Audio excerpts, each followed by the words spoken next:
Capítulo 177 de Demon Slayer. Quem não sente inveja dos outros só tem sorte. É só porque eles nunca conheceram alguém. A Lua Superior 1 e seu irmão Yorite, a relação deles era que era amado pelos deuses. Capítulo 177, Irmão Mais Novo. Opa, nós vamos ter mais aqui do Kokushibo. É agora que nós vamos descobrir mais coisas dele. Uma pessoa forte e intensa que queima tudo como se fosse o sol. Na época em... Opa, vou ter a época... Nossa, vou ter desde que eles nasceram, hein? Vamos lá. Na época em que nascemos, gêmeos eram considerados má sorte, pois causam conflitos de sucessão. O meu irmão Yorite nasceu com uma marca horrível. Então meu pai ordenou que ele fosse morto. Caraca! Mas quando a minha mãe ouviu aquilo, a fúria dela era como fogo que ninguém conseguia controlar. Então, em vez de matar o meu irmão, o plano era que ele se tornasse um padre do templo quando completasse 10 anos. O Tanjiro não nasceu com a marca, né? Apesar de sermos irmãos, nossos quartos, nossos kimonos, nossa educação e até nossa comida eram completamente diferentes. E por causa disso, Yorite nunca saiu do lado da nossa mãe. Toda vez que eu o via, ele estava abraçando o lado esquerdo dela. Nezuko-chan mandou R$5 para ajudar no capítulo. Nezuko, muito obrigado!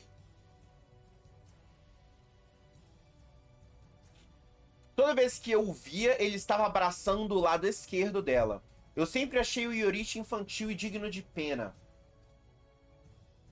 Eu ia até o quarto pequeno do Yorite quando meu pai não estava prestando atenção, já que meu pai notaria se eu lhe desse as minhas coisas. Eu fiz uma flauta e dei de presente para ele. Desde quando Yorite era um bebê, eu nunca o vi sorrir. Ele não falou até completar 7 anos, então as pessoas achavam que ele era surdo. Mas eu percebi que ele era diferente, mais ou menos naquela época, quando eu estava praticando meus golpes no jardim. Yorite estava parado atrás de mim no pinheiro. Aquilo me deu arrepios. Irmão, o seu sonho é se tornar samurai. Irmão, o seu irmão é se tornar samurai mais forte dessa nação, correto? Foi a primeira vez que eu ouvi falar, mas ele falava bem. E eu fiquei tão chocado que engasguei e deixei minha espada de madeira cair. Depois daquilo, ele começou a dizer que queria ser um samurai, apesar de que ele deveria ser mandado para o templo quando completasse 10 anos. Ele deveria se tornar um padre, não um samurai. E pelo que eu tô vendo aqui... Underline Loureiro mandou R$40. Tenho quase certeza que ele usava Rispe do Sol QDR humano e só virou Lua DPS de Seroni. Te amo, Rafa. Beijos, Lu! Muito obrigado! Então, último capítulo do volume garantido, hein, chat? O legal tá sendo que tá revelando coisa aqui. Talvez a gente consiga teorizar um pouco mais sobre a respiração dele, do porquê dele ter respiração da Lua em vez do Sol. Por enquanto, são teorias que vocês me passaram. Mas vamos ver. Mas outra coisa que eu notei é que a diferença de tratamento é que ele estava sendo tratado bem pela família dele. Não tinha por que ele sentir inveja. O Yorite parece que era maltratado por conta da marca que ele nasceu. Eu não sabia se ele entendia aquilo. Mas então o Yorite sorriu pela primeira vez. Foi perturbador. Um samurai luta arriscando a vida. E uma criança que corre para a mãe assim, que a vê, nunca poderia se tornar um homem assim. Mas depois daquilo, durante os meus treinos, Yorite começou a ficar por perto, dizendo que queria aprender. O vassalo do meu pai, que estava me ensinando, deu a ele uma pequena espada de treino.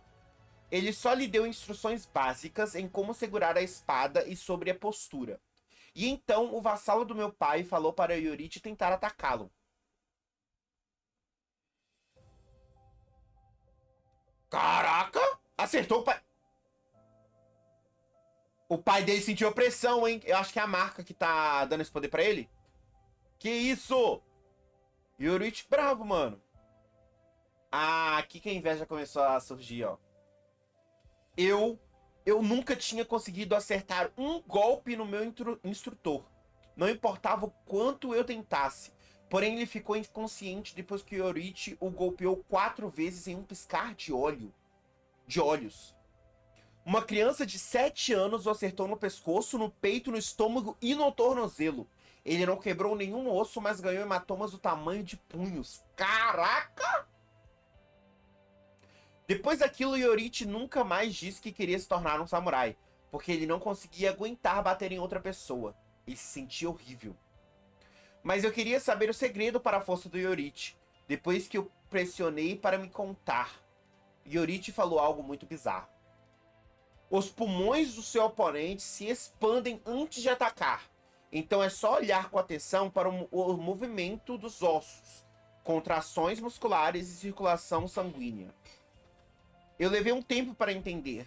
Yoruichi conseguia ver dentro do corpo de criaturas vivas. Assim como a marca, ele também nasceu com visão especial. Então ele já tinha o acesso àquele mundo lá desde 7 anos de idade, mano.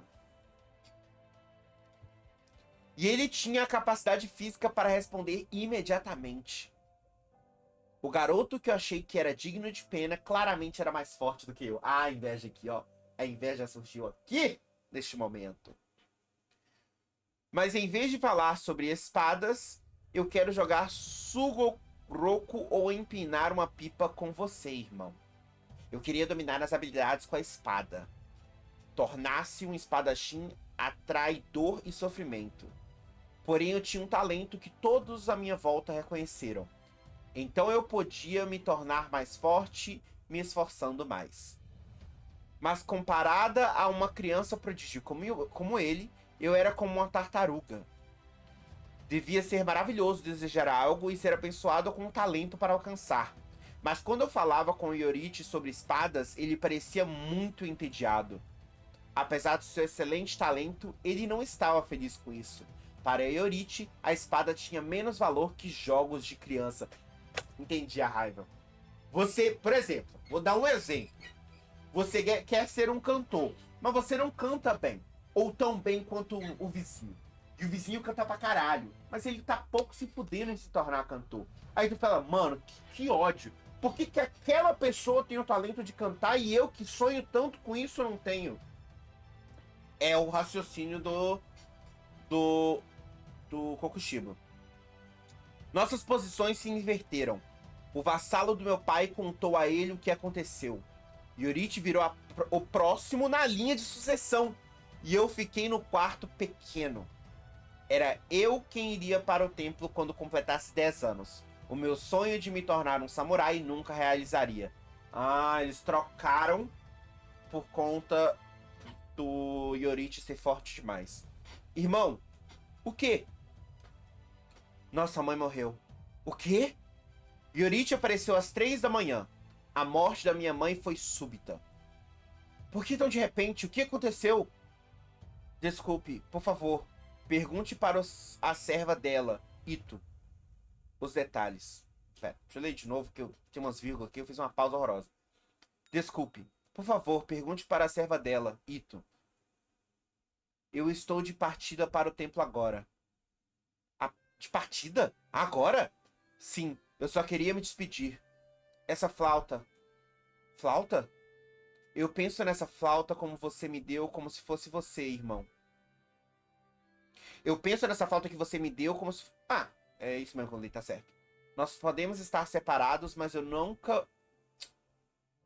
Comecei a bugação. Ah! Não podemos.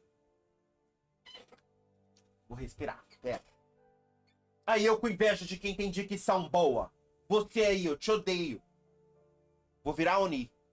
Nós podemos estar separados, mas eu não vou me desencorajar e vou trabalhar bastante todos os dias. Yoruichi só tinha uma flauta que fazia apenas sons desafinados, e ele a mantinha junto de si como se fosse um tesouro. Ele sorriu de novo. Aquela coisa era lixo. Eu não entendia por que ele estava feliz. Era perturbador, mas eu não consegui responder.